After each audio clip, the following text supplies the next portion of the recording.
Hi au pairs, hi host families, welcome to Au Pair on Air, your new channel exclusively dedicated to au pair and host family advice. I'm Martha and today I will be talking to you about a subject very dear to my heart, and if you're an au pair and you're currently struggling and not sure if you can pull through with the whole au pair experience, then I hope you will definitely like this video and it will be helpful for you, because today I will be sharing with you my top 6 au pair survival tips. So stay tuned, and if you enjoyed the video and it was helpful to you, please remember to give it a big thumbs up and subscribe to my channel. Now, I did not know this at the time, but these two au pair experiences have honestly taught me so much, and I would not change a thing if I could. Now, having said that, au pair life definitely had its ups and downs. There were a lot of downs and it wasn't always easy. But after a few weeks, I found ways of coping and I eventually pulled through. Now, in the middle of my career and in my early 30s, I'm realizing what a hugely positive impact these few months of my life have had on my life today. And if I'd had that perspective back then, things would have definitely been a lot easier at the time. That's why I've decided to put together a list of the main conclusions that I've drawn from my own experience and those of my friends. So without further ado, here's my list of my top 6 au pair survival tips. Tip number 1, take it one day at a time. When I first arrived on Gran Canaria in Spain, I really struggled. It was a place that felt a lot more foreign to me than I had expected, and my child had a really tough time warming to me. Also, my Spanish was very basic at the time, and that made it very challenging to find a meaningful connection with my host mom, Isabel.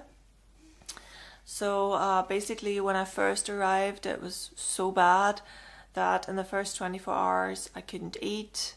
And I basically straight away decided to quit all this madness and book a flight home. But when I woke up the next morning, I decided to hold off just a little bit longer to avoid any rush decisions. And before I knew it, the first week had passed.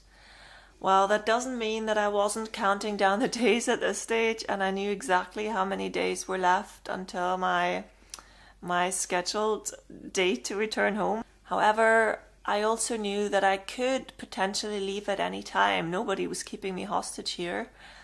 I had decided to come to learn Spanish, and any additional day I would stay would be beneficial to that goal. So instead of booking flights home, I made a pact with myself. I would be proud of myself for every single additional day I did not go home. I would not allow myself to be daunted by the prospect of the next 175 days, because I was staying 6 months, but rather I would take it one day at a time and only ever think 24 hours ahead. I was not a prisoner here. I had chosen to come and I could choose to leave, just not today. Maybe tomorrow, but not today. Once I had adapted this mentality of not overthinking the length of my stay, things became a lot easier. So I can only encourage you to do the same. If you've come to your host country to learn their language, then I can guarantee you that every additional 24 hours you're staying will make a huge difference to the standard of your, be it Spanish, English, whatever you're learning. And also it will teach you a lot about being independent. Survival tip number 2, go to language classes. Now, even if you can communicate in local language from day one, local language classes will give your language skills the final polish. I am not usually someone to recommend learning a language in a classroom, because that's not how I learned any of my languages. English is my second language, by the way. But it's different when you're in the country, because you will be taught in local language. So this is very, very good. But aside from this, language classes will give you something besides childcare to put your mind to. And the most important argument I can give you for language classes is that they are a great place to socialize. You will usually be joined by an interesting mixture of adventurers from all around the world. I met Jin here, for example. Jin was from South Korea and he had recently moved to Gran Canaria. In my last week as an au pair, Jin and his wife invited me out for a traditional Korean dinner. So that was so amazing. I will never forget that. And I promise you that these encounters you make with people from the opposite end of the world, they will stay with you forever. Tip number 3, meet other au pairs. Especially in the beginning, it will be extremely tiring being surrounded by a foreign language all day long, and the inability to express yourself from time to time will also be very frustrating. There will be many situations that will leave you unsure of what to do, and it's important to remember that all of this is completely normal, so don't worry about it. You're a young person not used to running a household, especially not someone else's who doesn't speak your language. Your friends from language class might be helpful and give you some insight, but nothing will be a greater support system than other au pairs in your local area.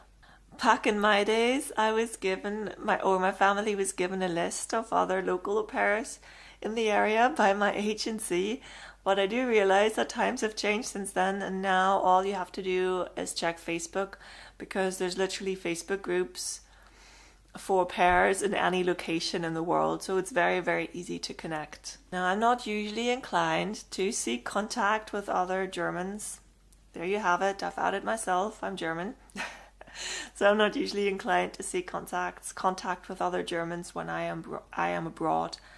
But the friendships I made during that time were on another level. I made lifelong friends here because the experience we shared was so intense. The time we spent together was very intense. You will often think that surely no one else can understand some of the scenarios you find yourself in as an au pair.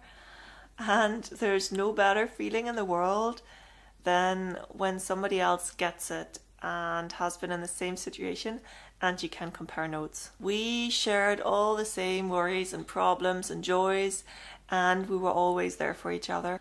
And let's be honest, sometimes hearing their stories might actually also remind you that your setup and your family isn't actually all that bad.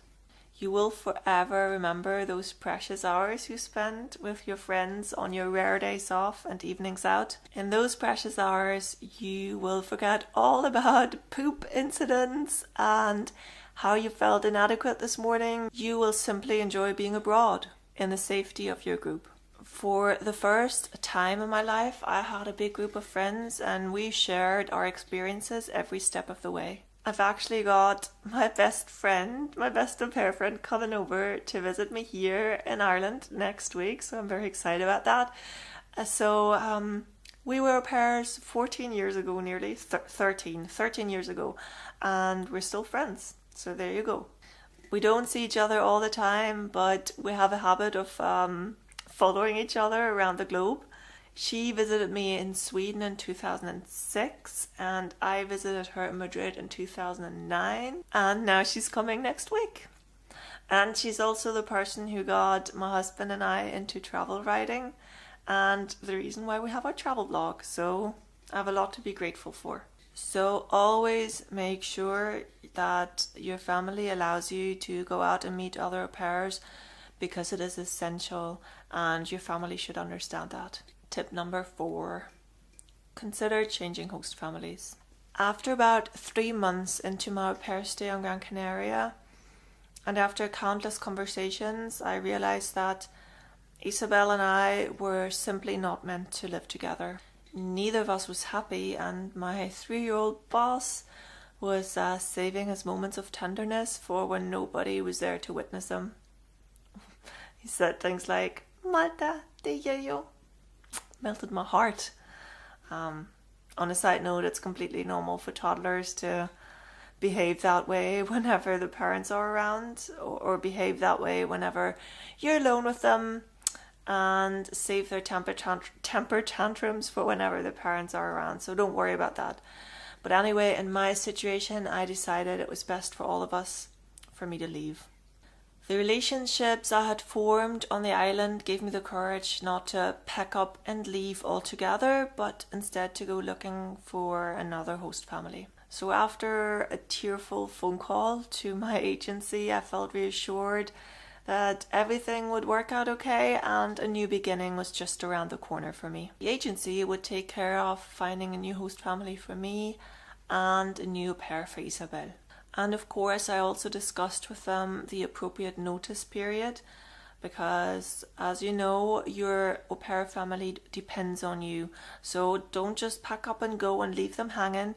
Of course, you have to stay your notice period to allow them to find a new au pair. The conversation I had with Isabel that night was probably the most difficult conversation of my life to date. Obviously, Isabel was not happy about what I had to say. I mean, who would be?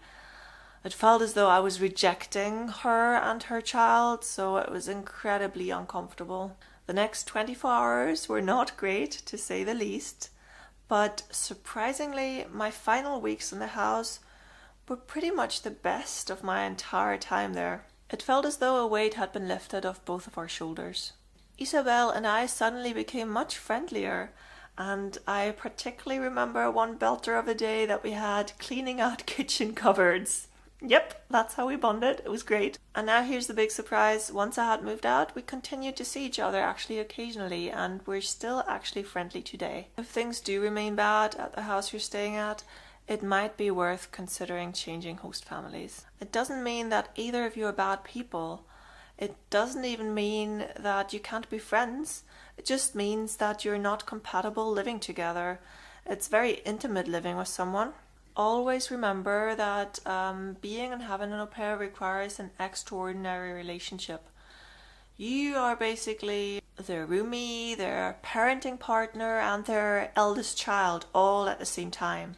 And you might not even speak their language. If your family is not used to having au pairs, they might find themselves unable to cope with the intensity of it all. A lot of things will probably remain unsaid, and sometimes frustrations just continue to bottle up and get to a point where a bit of distance is better for both parties. But now that you have settled into your country a bit more, that you speak the local language a bit more, and you have the support of your friends, your new beginning with another family will be a lot easier.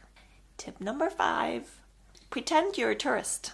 Remember why you wanted to be an au pair? Do you remember the excitement you felt looking at pictures of this place that you live in now? Remember how all of your friends back home are jealous of you right now? Well, guess what? It's time to make the best of it.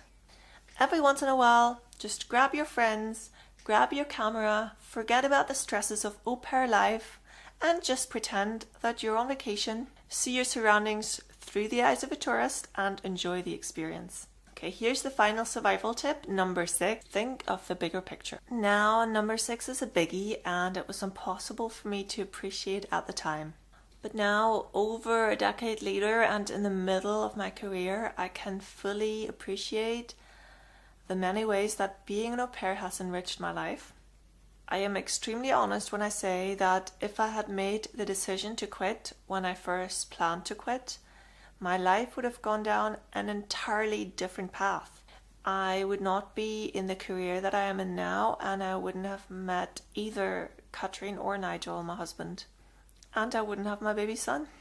Also, being an au pair launched my adult life and made me appreciate my home and my family in ways that I never had before. Always remind yourself that you're doing this for yourself and not for anyone else. So if you just pull through, I promise you will not regret it. So au pairs, boys and girls, I really hope that you could take away a point or two from my experience. Please do let me know in the comments below. If this video was helpful for you, please give it a thumbs up. Subscribe to my channel, and also please get in touch if you would like to be featured, to just share your stories, because I want to make this as beneficial for everyone as possible and not just be about my face talking to the camera. And thank you very much for watching this. I hope you all have a mutually beneficial au pair day. See you next time. Bye.